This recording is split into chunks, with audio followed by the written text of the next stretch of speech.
2016 to 2026 ये मोदी का दशाब्दी है। Modi ji for reforms for progress. अध्यक्ष महोदय, हमारा पहले बहुत हमारा ऑनरेबल एमपीस ने बात किया था, इसके बारे में बताया था। मैं एक अनुभव मैं बोलता हूँ अध्यक्ष महोदय, जीएसटी टैक्स लागू करने के लिए, अमल करने के लिए जेटली के नेतृत्व में हमारा कमेटी बना। अध्यक्ष महोदय, मैं जब 2014 टू 2019 मैं वित्त मंत्री था, फाइनेंस मिनिस्टर था, मैं स्टडी करने के लिए अलग अलग राज्यों में फिरे थे। लास्ट में ऑस्ट्रेलिया में भी जाके ये स्टडी करे थे। अध्यक्ष महोदय, उस टाइम पे वो ऑस्ट्रेलिया हमने टूर किया था, वो लोग बताए थे, अरे आप लोग, आपका कंट्रीज तो थर्ड वर्ल्ड कंट्री है, लिटरेसी ज़्यादा नहीं है, टैक्स पे करने का सेंसिटिविटी भी नहीं है, कैसा ये जीएसटी अमल करेगा। हमारा ऑस्ट्रेलिया कंट्री में जब हम जीएसटी टैक्स अमल किया था, वो टाइम पे हमारा सरकार हार गया। अगर मोदी जी पहले बार सरकार में आए, सत्ता में आए, कैसा अमल करेगा बोल के हमको बताए थे। हमने एक ही बात बोला था, मोदी जी का जो स्वप्न है, Modi ji election oriented program पे नहीं रहते, Modi ji people oriented program पे जाएगा। देश, ये थर्ड वर्ल्ड कंट्री जो भारत है, ये थर्ड वर्ल्ड कंट्री को आगे ले जाने के लिए, थर्ड वर्ल्ड कंट्री को फर्स्ट वर्ल्ड कंट्री में रखने के लिए जो मोदी जी का स्वप्न है बोल के हम बताए थे।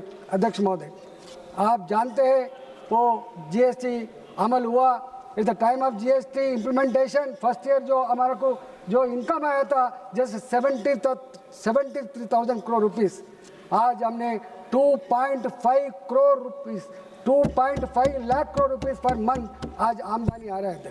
अध्यक्ष महोदय, मोदी जी ने पहले जो जन धन अकाउंट खोलते टाइम पे ऐलान किया था, इंसल्ट किया था, अरे ये क्या कर रहे, वो 10-10 हज़ार डालते क्या, 20-20 हज़ार डालते क्या बोल के बताए थे। अध्यक्ष महोदय, मैं प्रैक्टिकली ग्राउंड पे जुड़ा हुआ हूँ, मैं रहता हूँ। जो तरकारी सेल करने वाला, फ्रूट सेल करने वाला, छोटा छोटा जो व्यापारी करने वालों को बैंक का सीढ़ियाँ भी नहीं चढ़ सकते। अध्यक्ष महोदय, बैंक का अकाउंट नहीं है, बैंक का खाता नहीं है, बैंक का लोन भी नहीं है। अध्यक्ष महोदय, सुबह एक साहूकारी के पास जाते, 1,000 रुपये लेते लोन, 1,000 में उन्हें 100 रुपये काट करता था, 900 रुपीज़ फिर शाम को जाके पे करते थे।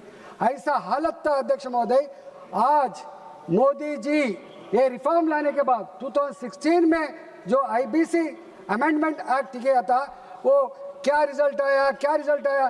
अध्यक्ष महोदय, आंकड़ा जो बताया था 11% था। 2014 में एनपीए अकाउंट्स का जो परसेंटेज 11% था।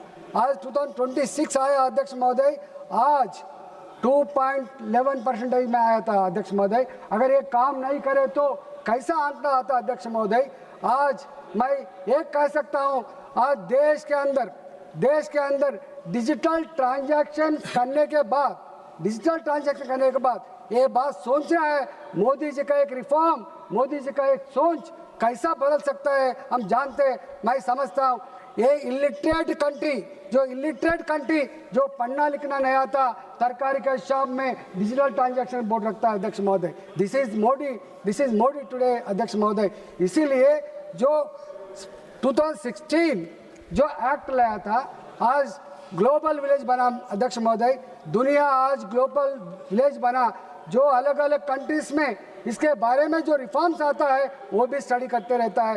ये इम्प्लीमेंटेशन टाइम पे जो आज जो आईबीसी जो एक्ट इम्प्लीमेंट हुआ था, वो एक्ट के अंदर 10 साल के अंदर जो अनुभव मिला हमको, एक जो एक्सपीरियंस आया था, इसको हल करने के लिए आज फिर 2025 का एक्ट ला रहा है। अध्यक्ष महोदय, इस सदन केवल अच्छा रिफॉर्म्स लाने के लिए, अच्छा एक्ट लाने के लिए रहता है। अध्यक्ष महोदय, इसीलिए आज जो वित्त मंत्री जी जो एक्ट लाया था वो समर्थन करने के लिए मैं यहाँ पे खड़ा हूँ। अध्यक्ष महोदय, डेफिनेटली जो बात अभी कहा था, वाजपेयी जब प्रधानमंत्री बनता था 16% रहता है इन पे अकाउंट। वाजपेयी फिर जाते टाइम पे 7.5 था, मोदी जी आते टाइम पे 11% था, आज अभी 2.5 में है। अगर आज बैंक्स रिच हुआ तो इसलिए इससे पहले बताया था बैंक का जो पैसा है प्रजा का पैसा है अध्यक्ष महोदय। मोदी जी कभी भी मैं करता बोल के नहीं बोलता है, मैं सेवक हूँ बोलता है अध्यक्ष महोदय। मोदी जी कभी भी देश आगे बढ़ने के लिए, देश प्रोग्रेसिव लाइन पे खड़े रहने के लिए काम करता है, मगर जो इलेक्शन टाइम में भी वादा ये छोटा छोटा वाग्दान करके इलेक्शन में वोट लेने के लिए प्रयत्न नहीं करता है। इसीलिए भारतवासी आज जो संकीर्ण युग में भी तीसरे बार मोदी जी आज प्रधानमंत्री बने बोले तो प्रजा का आशीर्वाद मिला, इसीलिए आज 3rd टाइम मोदी जी ने प्रधानमंत्री बना। आने वाला दिन में भी आज मोदी जी, मैं देख रहा हूँ बजट के बारे में, मैं देख रहा हूँ वित्त मंत्री ने जो प्रवेश किया था उसमें क्या है, इस देश जो हर एक स्टूडेंट जो पढ़ता है केवल गवर्नमेंट ही नौकरी नहीं मिलेगा। गवर्नमेंट नौकरी जो स्टेट्स के अंदर, जो सेंट्रल गवर्नमेंट के अंदर 2% मिलता होगा, 3% मिलता होगा, मगर जो पढ़े लिखे आदमी जो उनका पैर के खड़े होके जो बिजनेस करना बोल के MSME के लिए जो सपोर्ट करता है, जो अलग अलग व्यापार के लिए, आज आपको मालूम है अध्यक्ष महोदय, आज महिला संगठन है, महिलाओं को कितना लोन अभी मिल रहा है। मैं समझता हूँ 99% महिला जो लोन लेता है वो एक पैसा भी डुबाने का नहीं है अध्यक्ष महोदय, वो सही है। गरीब लोग जो लोन लेता है आज एक पैसा भी डुबा नहीं जाता है अध्यक्ष महोदय। आज फार्मर्स के लिए, आज पढ़े बच्चों के लिए और छोटा छोटा बिजनेस करने के लिए जो वेलफेयर एक्टिविटी से पहले राज्यों में स्टेट गवर्नमेंट इंप्लीमेंट करता था, पहले बार मोदी जी ने जो वेलफेयर एक्टिविटी में भी भाग लेके आज कितना स्कीम्स अमल हो रहा है। शिप एंड बोट में हम दे रहे हैं अध्यक्ष महोदय, आज फिशरीज में दे रहे हैं अध्यक्ष महोदय, आज जो विश्वकर्मा स्कीम लगा के राज्यों में भी देने के लिए जो प्रयत्न हो रहा है अध्यक्ष महोदय। आज बैंक रिच हुआ तो देश रिच होगा, आज देश रिच हुआ तो फिर आगे बढ़ने का मौका मिलेगा। इसीलिए जो रिफॉर्म जो आया आज, डेफिनेटली ये 11th प्लेस में था अर्थव्यवस्था, अभी 4th प्लेस में आया है। डेफिनेटली ये मोदी के रिजीम में नंबर 1 स्थान पर लेने के लिए जो मोदी का स्वप्न है, वो स्वप्न के आगे ले जाने के लिए ये बिल डेफिनेटली यूज होगा। इसीलिए मेरे को जो टाइम दिया, थैंक यू महोदय। Thank you Shri Shiva.